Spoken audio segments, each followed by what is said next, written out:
Hey guys, welcome to Woodshop 101. This is episode number 120 for March 26, 2018. On today's show, we're going to talk about learning online versus learning in a classroom. I'm Drew Short of the Rockin' H Woodshop, and as usual, I'm joined today by my co-host Jeremy Crawford of Countryside Workshop. What's going on, Jeremy? Nothing much. Don't look at me like that. Sam's not here. You're a horse. Yeah, co-horse. Co-horse. Horse. And we have a guest host, Meghan from Sweet Aloha Designs on Instagram. How are you doing, Meghan? I'm doing well, thank you. You glad to be back for the next week? Oh, I'm excited. Love chatting with you guys. It took her off guard. She's like, oh, wait, what? Yeah, second week? Sure. Second week, yeah. It's the same night. Are these dudes drinking? We need to have a wardrobe change. It's in the mimosa. Something's going on there. Yeah. Well, before we get started, this is our fast and loose episode, so we're going to kind of dispense with formalities and get straight to the point. But before we get started, I want to thank our patrons, Michael Brindle, Devin Richter, Sean McHenry, Carl Mose, Neil Sims, and Eric Rhoten. Thank you guys for supporting the show. We greatly appreciate it. And if you would like to support the show, you can head on over to woodshop101podcast.com/listen, find the show notes for today's episode, and there will be links for small one-time donations and reoccurring donations. If you want to become a patron of our Patreon campaign, then just head on over to patreon.com/woodshop101. You can also support the show by buying a Woodshop 101 podcast t-shirt through the website. You can also purchase hoodies or even Rev marker packs that have the Woodshop 101 logo directly on the side. Like we said, it makes you run faster, jump higher, and do woodworking that much better. So you got to pick you up a pack of those. So just head on over to countrysideworkshop.com/shop for the link. And if you want to get in contact with us, I'm going to do this a little bit different, see if we can get some more voicemails. You can call us directly to leave a voicemail for the show to be featured on the show. The number is 409-234-3959. And don't forget about our email address, which is kickback@woodshop101podcast.com. So today's episode is pros and cons of learning online versus learning in a classroom. I don't know if all three of us have had instances for both of those or not. But I know that they have classroom things at some of these woodworking shows like WIA and the Woodworking Show, and they even had some at Workbench Con too. Quite a bit at Workbench Con from what I saw. So let's just say, which do you prefer? Meghan, if you had your choice, would you rather learn in a classroom or would you rather learn online? That's a good question because I think you can get a lot from both. So as I mentioned, I'm a self-taught woodworker and learned a lot of skills from YouTube and even now Instagram. But I also am in a classroom setting at Woodcraft, and I myself teach. And I feel like the hands-on learning far surpasses just watching a video. You actually need to get your hands on it to understand it for certain things that you are doing, especially when it comes to power tools. Yeah, because you have a kind of a unique situation than we do because you actually teach the class. I guess teaching is one thing, but actually learning is something completely different. I guess if you have the aptitude for teaching, a lot of times they say you can learn a lot easier, but I don't think that's always the case for me. But well, the other thing is too, I have the ability to take the classes that my co-workers are teaching as well. And for example, lathe work, turning. I just turned a pen recently, and I had no idea how to do that. And that's really not something you can watch YouTube videos. And I did before the class, so I kind of had an understanding of what a lathe was and what they kind of look like while they're turning. But until I got in there, I had no idea how to hold that tool and really the feel of it. Bowl turning is a whole nother set of learning skills that you just can't pick up from watching a video, in my opinion. Yeah, because I would concur. Well, and a lot of things that you don't, even from what I've seen of Carl Jacobson, like he doesn't get in depth on like how you hold the tool and things like that, and it all changes, right? You hold the tool and approach the wood a little bit different with a pin than what you're going to with a bowl. And, for sure. And I've done both, and I've used both carbide and traditional. And even with carbide, it takes out a lot of that body mechanics and body movement that you need with some of your gouges, but it still is. It's something that's hard to understand through a video. So I think in like that aspect, having hands-on is a little bit better than just like watching a video about it. It's those small details that you're not going to learn in a 5 or 10 minute video. Yeah, 100%. The instructor that I was under for the bowl turning has been doing it for, I always say 50 years, and it could be even more than that. He came up to me, and I may have had my form may have been decent, but I wasn't moving my hips. And he came up and actually put his hands on my hips, and he said, "You have to move these, not my feet, but my hips." And out of all the videos I watched, nobody really addressed that. And it wasn't until I actually felt that swaying of moving my hips versus my feet and the difference of the cut of the tool when you're cutting into the bowl, that makes a difference. So I think, you can get a lot of information with watching these videos, and it's always a great idea to do that before a class. You can learn so much from that video, but then you take it a step further with hands-on.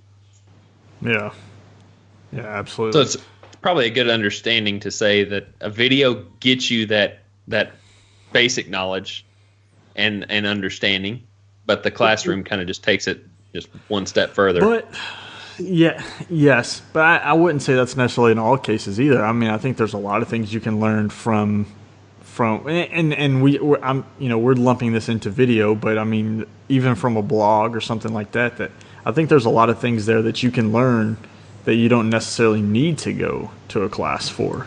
I agree. Or not everybody needs to go to a class for. There's always going to be those exceptions where people still need that tactile feel and learning environment. But I wouldn't say it's a one or the other. It's definitely a both, especially in today's age with the social media presence and the technology we have. I think it's a both. And what works for me may not work for you guys, and vice versa. I may need to go take a class on learning how to properly finish a table versus you guys watch a video and you're like, oh, look, I already know how to do this 3-step process. Bam, bam, bam, boom, I got a perfect finish. So I would say that it's definitely a both. Like there's a time and a place for both. And it depends on the topic. What are we learning? What are we doing? Mm-hmm. I haven't taken any classes on how to build furniture. That was all trial and error. And I feel like if I were to take one, I would take it for just like the basics of joinery or how to square something. But that doesn't give me the creativity. I feel like you're kind of put in a box with some of them. So, for example, I do a charcuterie board. I don't ever know how to say that. Some say charcuterie, some say charcuterie. But anyway, you get the idea. Let's just say I've never heard of it, so it doesn't matter. The meat and cheese serving board. In that class, they can design the shape that they want, but I'm kind of putting them in a box. You can only pick walnut, maple, cherry, and you get a board that's 18 to 19 inches in length, maybe 7 inches wide, and you got to work within that confinement.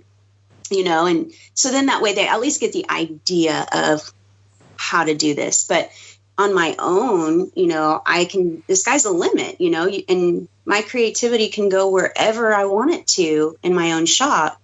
So I think that's why it's good to just kind of get the basics and then just take it upon yourself to explore that.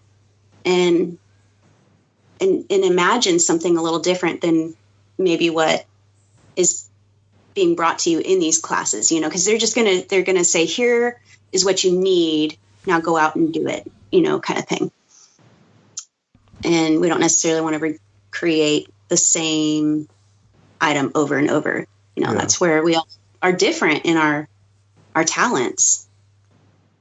And I think for the most part, when you're learning in a classroom, it's like you said, very basic. So if you are going to learn that joinery, it's basic. We're going to teach you how to do through dovetails, or we're going to teach you how to do a straight mortise and tenon. Like, we're not going to teach you how to do an angled mortise and tenon. We're not necessarily going to teach you how to do that bridal joint, or something like that. So some of those more advanced techniques that you kind of have to learn, because basic techniques are, very squared techniques are only work for a few things. A lot of times you're going to have to adopt those techniques to get them to work in that project. And I don't think, there's many classroom environments outside of like a full on, like the Bennett School of Woodworking, something like that gets you into those advanced level things. So you may learn basic bowl turning, but now let's get into hollow forms. Is there a lot of classes that teach hollow forms? The woodcraft that I used to teach classes at and take classes at didn't do hollow forms. They didn't do anything that was outside of like basic aspects of each individual topic that they were covering. So I'm right there with you. And now that I am involved with the classes, what I've been doing is just telling people, like, let me know what you want to see. And if you're visiting in the area or you are here, message us and we'll try and get something put together, or at least toy with that idea. So, if you go to your local woodcraft, then possibly they could add in that class for you if they have the ability to, if they have, that instructor for it. But, I would encourage people to just reach out and try. I mean, any education is great. Like you're not wasting your time necessarily. You're still learning. So one might give you more than the other, but, I absolutely love the classroom setting, and I feel more energetic in that setting. And I actually, honestly, I feel more creative in that setting. So I might be learning basics, but when I get home, like, I'm ready to try something different and use those skills that I learned. Yeah. But I think that also goes back because you're surrounded by the like-minded people in your space, right? So you're there with a group of other woodworkers learning the same thing, doing the same thing. That's like going to a conference like WorkbenchCon. You're all there for roughly the same reason, and that's to learn something, right? Yeah. So, you leave maybe not learned, a specific task or something, but you're energized to go do something else. For that, that is a good reason. Like you're surrounded by, you're not learning it by yourself. And that's kind of how you kind of have the benefit, right? Because you may not have thought of a question, but Drew may have asked a question. You're like, oh wait, I really did. I want to know that too, right? So, you're kind of piggybacking off of other people's learning styles as well in a classroom. So, oh, for sure. I see that all the time. People looking over and seeing what the next one's doing, like, oh, that's so cool. But none of them are ever the same. They're always so different. And I absolutely love that in teaching and in learning, just seeing how you can take the same thing. So they're all given the same piece of wood or same dimensions anyway. It might be a different species, but they all come out looking so different. And I think, just kind of feeding off of each other in a classroom environment is awesome. But then being on your own, and maybe, you did watch a YouTube video. I've been watching a lot of, I think along with everybody else, all the resin pours lately, and I'm so interested in doing that. I cannot wait. And that's on my very next thing to do is get going with one of those. I've never done it. I've never been around anybody that has done it. I don't know anybody in the area that's done it. And so I'm watching YouTube and watching Instagram and just trying to pull any information I can. And what other epoxy resin companies are there out there other than the one that's always being sponsored, and just wanting to know more about it. And so maybe one day I can do a class on epoxy. I don't know, like that's where I was going earlier, is I'm open to learning new things so I can teach those things, once I've mastered them. And that's my only resource right now for information is watching these videos. Yeah. I'm a very hands-on kind of learner. So the YouTube stuff, it gets me an idea, especially if it's something I've never messed with. Like I've never messed with the lathe before, and I really want to, because I want to learn how to make pins and some turnings as well. But watching a video will get me like an introduction to the tool, so to speak, to where I can go out and do that same thing in mine. But I am, like I said, a very hands-on learner. So I like depending on nobody but myself to learn something. That way I can feel more freedom to experiment in learning like different joinery techniques. Whenever I did my YouTube videos on joinery, it was just me doing it. Yeah, I may not have done it all correctly, but it gave me that freedom to experiment and learn it even more. So I feel a classroom, it has its place, but for me, the only way that I would take a class is if I wanted to learn something on a really advanced level. Yeah, I can see that. I think right now, like I'm since I am self-taught and I'm still fairly new, I've had a lot of help from my mentor, which is the owner of the local woodcraft that I work for. And I'll do certain things, like it might be on the table saw or whatever, and he'll come over and like, oh, I need you to not do that. And I'm like, what? I've always done it this way. Like, I'm good. I still have all my fingers.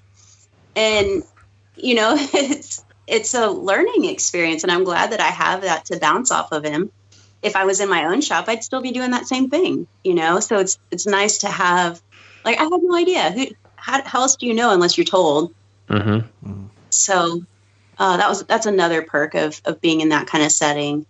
But I'm right there with you, Drew. I like to, like, especially when I do these, the IG Builders Challenge,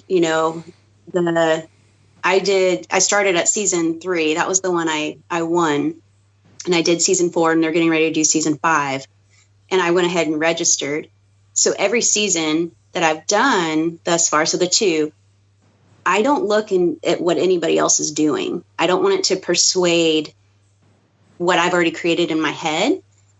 And I just want to rely on myself. And so like that season 3, I had this idea to marry copper into the back of the bench, like as the back piece of the bench. And I had no idea what I was doing. I had this vision and I knew I had to do it. And I did it, and even my husband doubted me. He's like, and he's a metal guy. He's like, I don't think there's any way. I'm like, oh, there's a way. We're doing it. Mm-hmm. And I figured it out, and so in that, I think I say it all the time. Like, if there's something pushing you and telling you to try something, try it, within reason. Like, don't blow up your shop. That's what Meghan said. Yeah, we're making Molotov cocktails now. But like within reason, try new things, and that you can't necessarily get from YouTube or a classroom setting. Like, you're totally relying on yourself and your creativity, your talent. And I think people that are more successful rely on that more than anything else. Yeah. I'm gonna come up and go to one of your classes. Do it. I'm going to. Maybe we can get a group. This can be like an Instagrammers class. That would be so awesome. I do have a max of 10 though, because I'm only one person. Yeah, but that's when you turn on your Instagram live, and you can do your 10 in the shop, and then the rest of Instagram can watch. Nice. We can do that. That would be so fun. I'm sure we can get 10 Instagrammers from around the area. Oh, I know we could. That would be awesome. What do you guys want to do? I don't know. I'm not in the area. Gotta do it. Fly in, Drew. You gotta fly in. Gotta do a We got poll. plenty of places for you to stay. Well, Drew, look, I'm gonna have to stay in a hotel, so we'll just bunk together. Yeah. There's plenty of places. We've got so many people in this area. You guys would definitely have a place, without a doubt. Yeah. And I mentioned it before, when we have, I'm sure we're over 20 makers of, Instagrammers in this area. And the cool thing is, most of them come into the store to say hi regularly. And it's so awesome because we've just built this bond, this friendship, and you guys can come be a part of that anytime. We have people coming from Charlotte, people coming from Atlanta. Our group is probably one of the biggest groups that gets together. I need more girls, though. I'm the only girl, so we need to bring some ladies. I'm working on that. Not entirely sure. I'm going to be bringing those from here.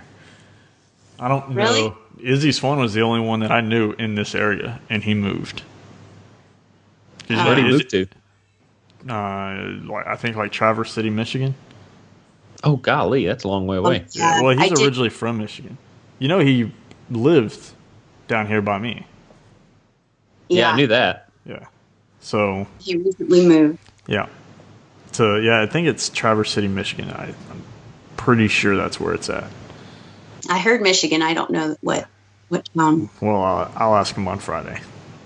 Yeah, just tell him to come to the class. I'll teach him a thing or two. Yeah. I'll teach you how to make something with a drill. It won't walk. Have you ever used a brad nailer? Yeah. No, it would be like, have you ever used a drill before? So, I know you've made things that are operable by a drill, but have you really used? Yeah, have you used it for its primary purpose? To drive screws.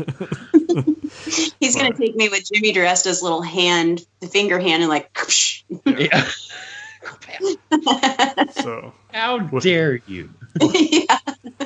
We'll have to do it. We'll have to plan it. We'll have to plan something, some Instagrammer class. And where exactly are you at? Greenville, South Carolina. Clemson, where Clemson is at? Clemson. So I actually live in Easley. So I drive about 30 minutes every day to work. And I'm in between Clemson and Greenville. So it's Easley's like not the prettiest place, but Greenville is awesome. And like an amazing downtown, great restaurants. We're rated in the top, I can't remember what it is now, but in those travel magazines, how it says like the top 10 cities to live in, Greenville's always on there. It's so beautiful here. Actually, Gwen Stefani and her man were just here the other day. Man. Yeah, whatever his name is. The country. I don't know. I don't follow Gwen Stefani. Yeah. When did the guy married to Miranda Lambert, right? Oh, that's pretty good. If you know her name and you don't know his. Hang on. I can hear a song. Blake Shelton. No idea. Blake Shelton. What is it? Blake Shelton. Yeah. Yes, Blake Shelton. So I don't listen to country. I'm a country boy. No, I mean I can tolerate it, but I am mostly reggae. It soothes me. It's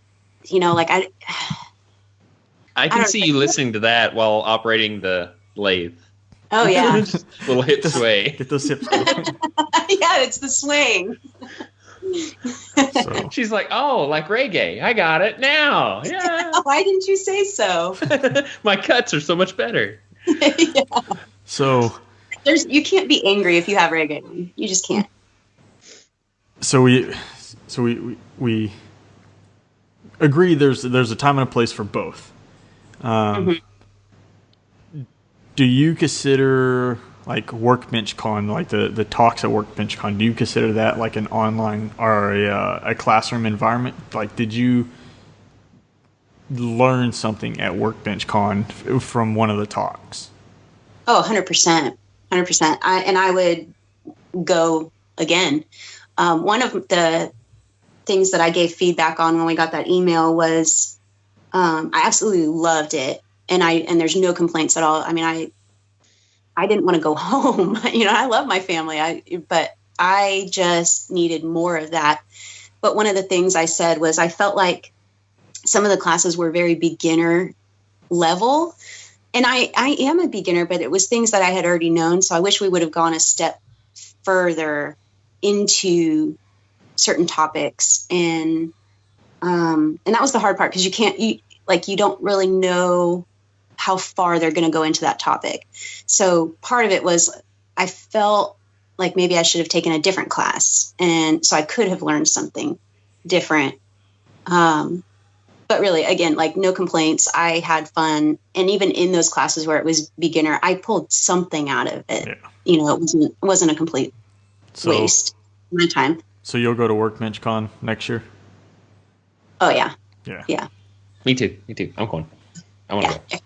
I hope that I loved that it was in Atlanta, and I loved that venue. They put on a show, and one thing that I see being a problem is because it was a smaller venue that I think a lot more people are going to go next year, and I don't know if it could necessarily hold. Yeah, right, because I think they only don't quote me on it, but I heard somewhere that they only sold like 250 tickets, and they were slated like they had a max of like 400 and something that they could sell. I don't if there was double that amount of people, I have no idea how like they're going to have to relocate or I think they are. Either relocate or it could have been done with a little bit, maybe I don't want to say better planning, but better use of the resources. There's that huge lawn area that they could have had. Ryobi could have been solely outside.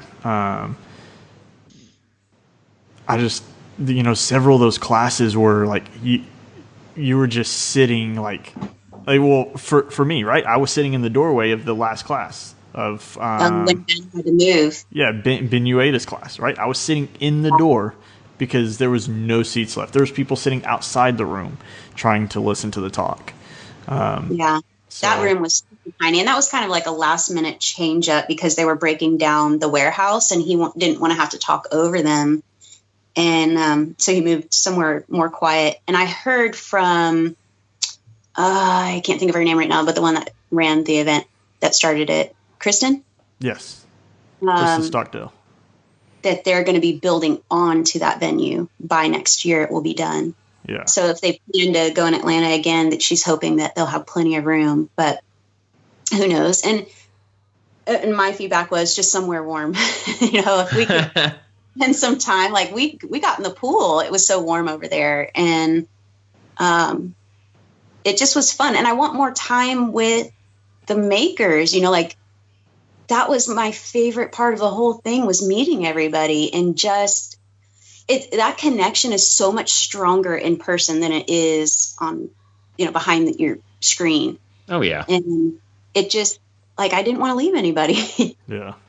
Yeah. When we did the woodworkers booth for the first time in Kansas City, it was a surreal kind of feeling to meet everybody that you have watched on YouTube. I mean, it's hard to think. I mean, you're almost, kind of giddy to meet some of these people because you followed them for so long. And then you have people that are coming from miles around to meet you. That's very humbling.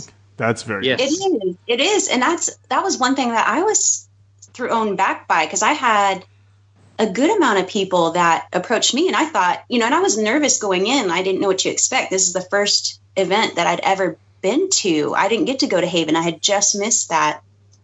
And, people are coming up and hugging me and shaking my hand and like, hi, we follow you on Instagram. And I'm like, well, hey, that is awesome. I wish I knew who you were, because I want to do that with you too. Like, I want to follow everyone. I want to know who all of you are. It just was like the best feeling, and knowing that everybody else is just like you, and not one person there had a big head. That was one thing I was kind of afraid of. Like, what if I meet them and they're like super arrogant or cocky? Yeah, I don't do well with that. And nobody was. Yeah. It was just like talking it is a very humbling experience. Like, and like it was humbling. It's been humbling every single time somebody's like, "Oh my, I listen to you. I love your podcast, whatever." But I think it was on a comment or a direct message. I don't know. It was on Instagram this last week when I was talking about going to Atlanta this week and being there. And somebody was like, "Yo, I love the podcast. I'm coming to Atlanta. I want a picture with you." And I'm like, "Whoa, wait a second. Like, that's like, why me? Like, yeah." And then you start thinking back and you're like, well, maybe we got 2 listeners, Sam's mom and this guy. Okay. No, and we got a picture to prove it. Yeah. But it's like very, very humbling. So It is. My first time where that happened, I was in the grocery store, and this actually just happened again recently. And then 2 times in Home Depot, like back to back, different people. And I'm weird. Like, I'm a nervous kind of person. Like, when I'm caught off guard, I'm like that, like, what do I do right now? Like, so I may not say the right things right away. And then after, I'm like, dang it, because I just am kind of a quirky person in person. I can't do like the outtakes, And I recently, when I was at the grocery store, it was like first thing in the morning. I have no makeup on, which is totally fine. My hair wasn't brushed, up in a messy bun. I don't even think I brushed my teeth. I was in like I wear moccasins a lot. So I was in my moccasins and stretchy pants and a hoodie. And this guy came up and he was like, "Sweet Aloha." And I was like, "What?" Like, who are you? Are you a cop? I didn't do it. Yeah, what did I do now? But it threw me off. And I did that awkward, like, I think, yeah, okay, well, awesome. Like, thank you. All right. Well, nice meeting you. Like, you don't prepare for any of that. Can I get my bananas now? Like, yeah, a pack of coffee, like the K cups, and I had like 4 of them. Like, I don't know. But when you go through those, it is, like you said, Jeremy, it's humbling. But at the same time, I'm like, I am just like you. I just throw my phone in my face more often. Like I don't feel like I'm any different, or I'm not any more special than you are, because I do that. And, thank you. I appreciate that. But, like, I don't want to be put on a pedestal, like, I appreciate your compliments and all of that, but I'm just like you, kind of thing. And so I don't know if that changes with time or exposure. And I was never getting into this for any recognition for myself. It was more like, this is just my passion and I want to share that with everybody. Yeah. So it's just a byproduct. Yeah. But like, that feeling is amazing. And I'll never forget the first time this one girl came into Woodcraft, and she was shaking, and she was like, "Oh my gosh, it's you." I was like, "What?"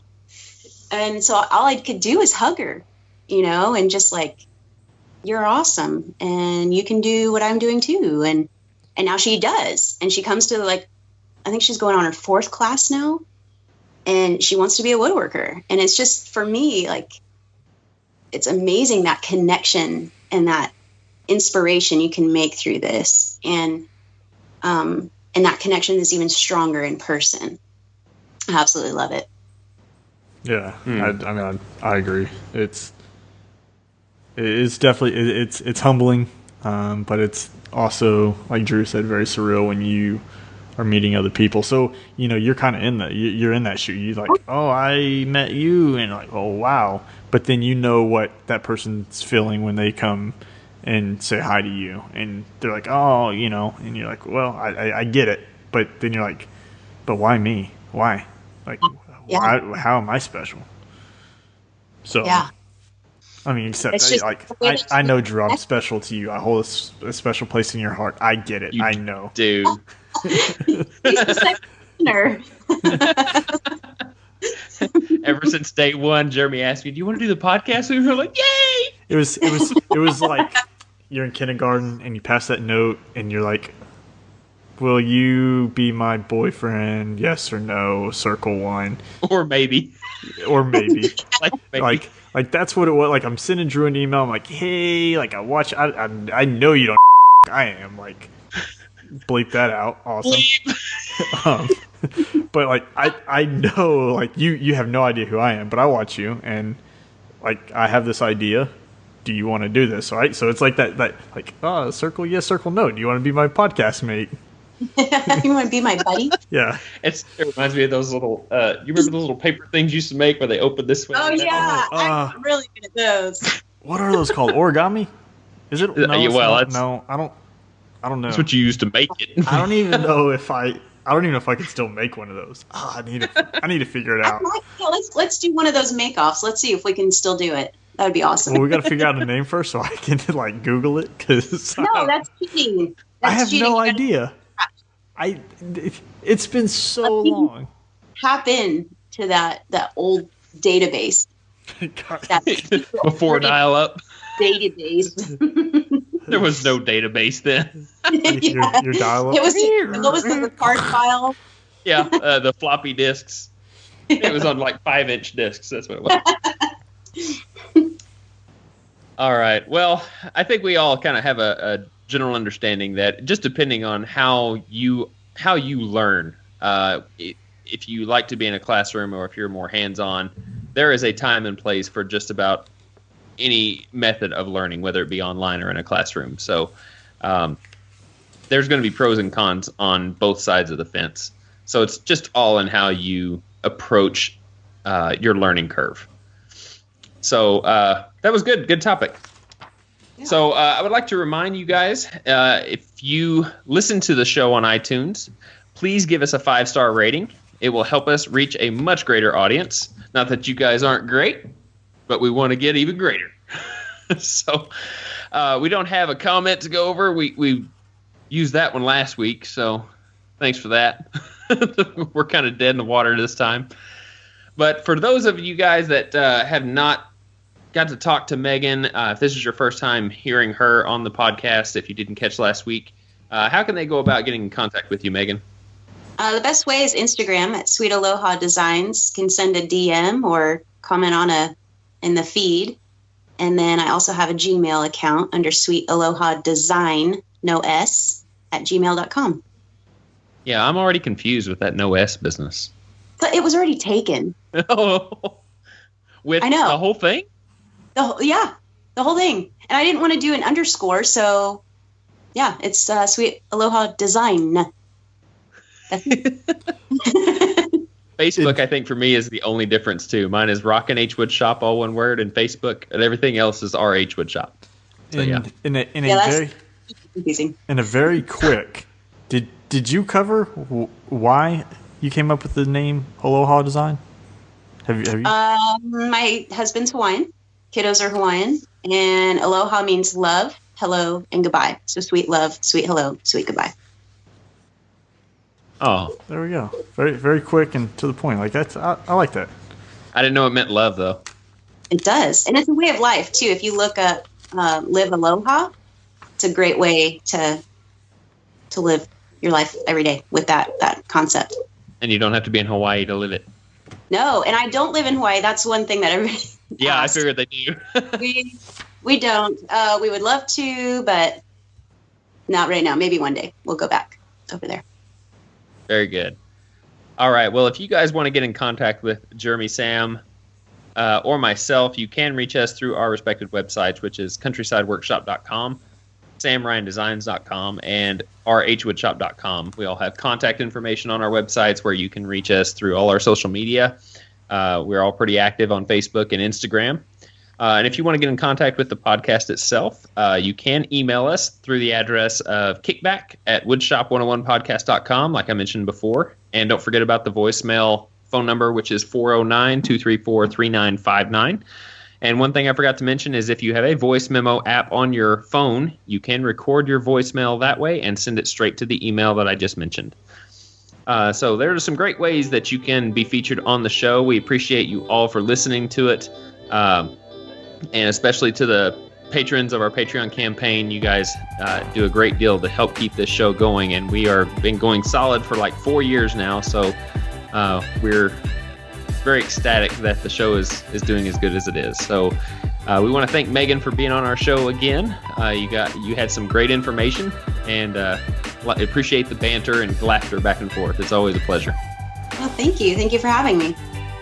So from Jeremy, Sam, who didn't get to join us, but Meghan and myself, we want to wish you guys well. Please be safe in your shops, and we will talk to you on the next podcast episode. So 1, 2, 3, boom!